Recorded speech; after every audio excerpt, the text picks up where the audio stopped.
नमस्कार, बहुत स्वागत है आप सभी का। मैं हूं आपके साथ भावना शर्मा। चैत्र नवरात्रों की आप सबको ढेरों शुभकामनाएं।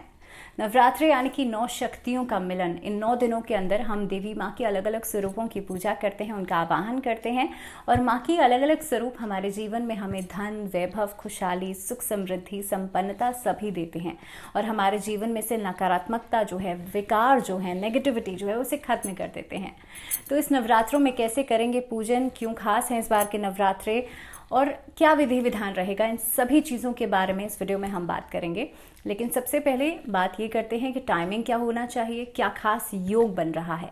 आप जानते हैं साल में 4 बार नवरात्रे आते हैं, 2 बार गुप्त नवरात्रे, एक बार चैत्र मास में, एक बार शरदी मास में। चैत्र मास के नवरात्रे वो होते हैं जो कि चैत्र मास में शुक्ल पक्ष की प्रतिपदा तिथि से शुरू हो जाते हैं, जो इस बार पड़ रहे हैं 2 अप्रैल को और 2 अप्रैल से लेकर के 11 अप्रैल तक रहेंगे। तो सबसे खास बात यह है कि इस बार किसी भी तिथि का क्षय नहीं हो रहा है, कोई भी नवरात्रा जो है वो बढ़ और घट नहीं रहा है।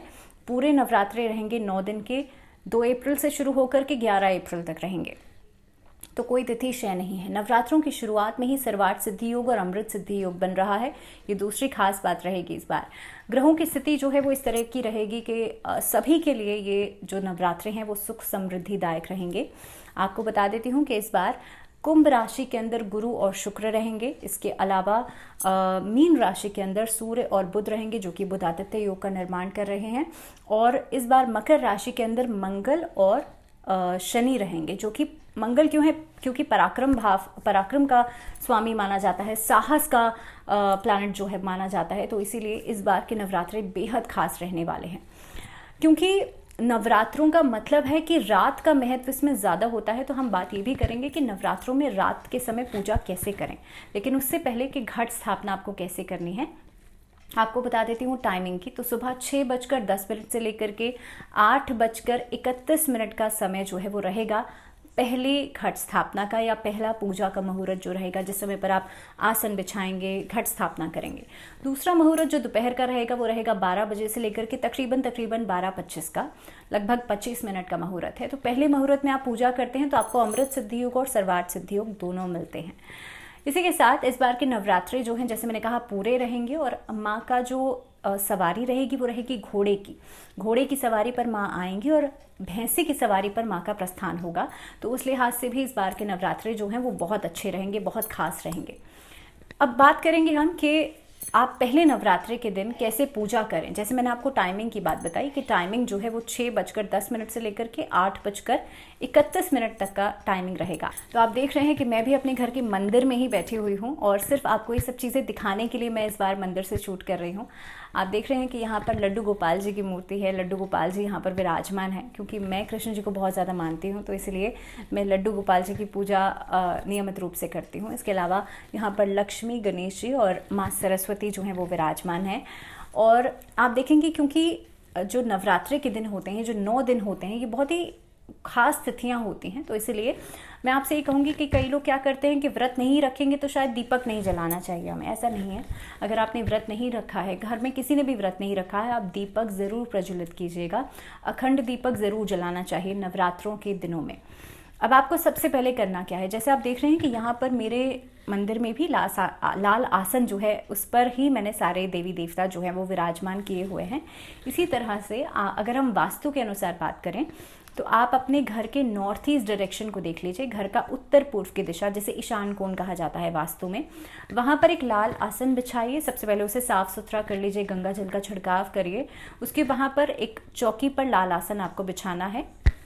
माँ दुर्गा का विग्रह या फिर अष्टलक्ष्मी का विग्रह अगर आपको दिख रहा है तो यहाँ पर मेरे मंदिर में भी अष्टलक्ष्मी की जो विग्रह है वो भी अलग से है, लेकिन यहाँ माँ दुर्गा का विग्रह भी है।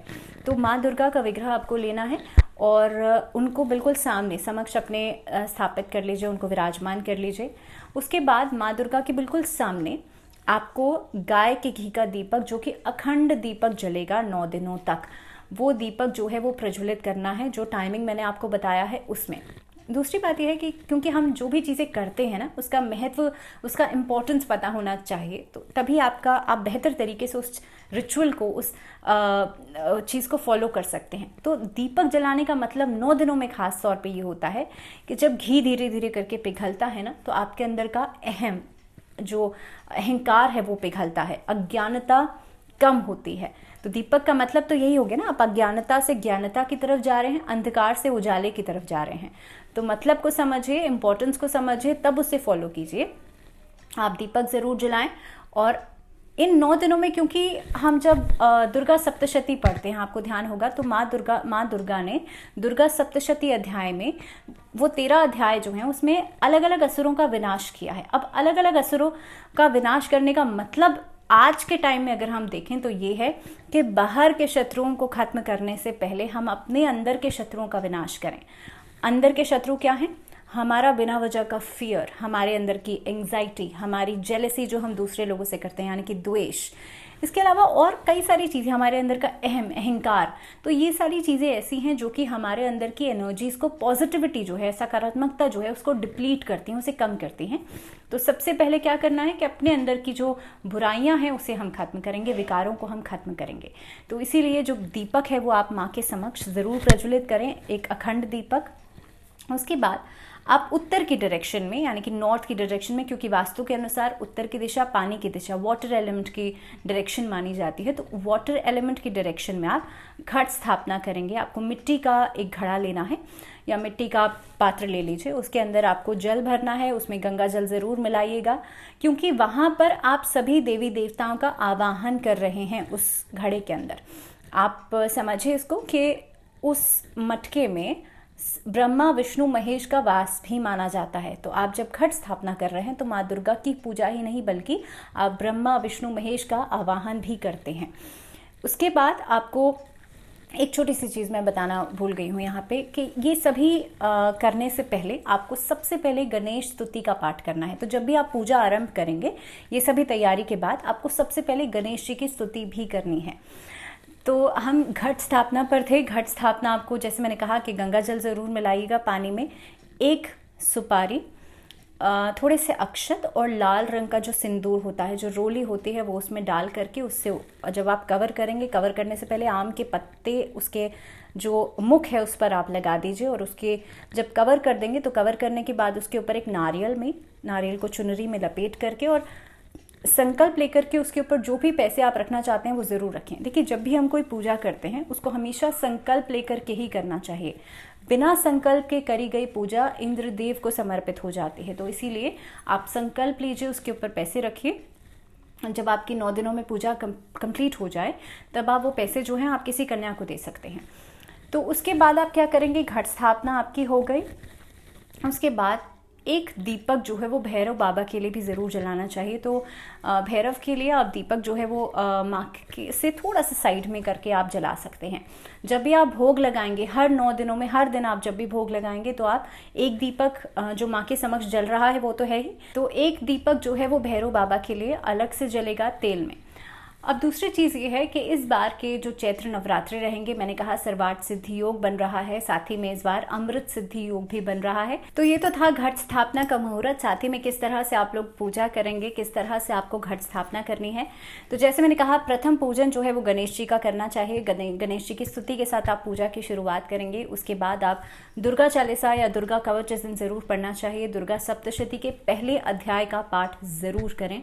इसके अलावा जिन लोगों को डर बहुत ज़्यादा लगता है, फियर बहुत ज़्यादा रहता है, या जिनके घर में कोर्ट कचहरी के मामले बहुत ज़्यादा हैं, उनको नवरात्रि के 9 दिनों में शाम के समय, संध्या काल के समय इस दिन आप बजरंग बाण का पाठ या हनुमान चालीसा का पाठ ज़रूर करें। माँ दुर्गा की पूजा के साथ साथ हनुमान जी की पूजा भी बहुत ज़्यादा ज़रूरी है नवरात्रों में। और जैसे मैंने कहा, मकर राशि में मंगल और शनि एक साथ इस समय पर हैं, तो आपके लिए बहुत बढ़िया रहेगा। आपका साहस बढ़ेगा, पराक्रम बढ़ेगा, फियर जो है वो खत्म हो जाएगा। इन 9 दिनों के अंदर जिसका सूर्य कमज़ोर है, सूर्य को जल भी ज़रूर देना चाहिए, क्योंकि सूर्य भी इस समय पर बुधादित्य योग बना करके मीन राशि में बैठे हुए हैं। आप सूर्य को जल नियमित रूप से दें। जल के अंदर थोड़ा सा अक्षत, थोड़े से सिंदूर जो है, रोली जो है वो मिला करके सूर्य को जल दें और सूर्य के मंत्रों का जाप जरूर करें। इन खास उपायों के साथ आप माँ दुर्गा का आवाहन, माँ दुर्गा के अलग अलग स्वरूपों की पूजा कर सकते हैं। मैं 9 दिनों में अलग अलग वीडियोस के जरिए हम बात करेंगे कि हर एक स्वरूप का महत्व क्या है और किस तरह से आपको पूजा करनी है, क्या खास भोग अर्पित करना है। साथ ही में मैं आपसे कलर थेरेपी के बारे में भी बात करूंगी। लेकिन इस वीडियो में फिलहाल इतना ही। चैत्र नवरात्रों की एक बार फिर से बहुत बहुत शुभकामनाएं। दीजिए इजाजत। नमस्कार।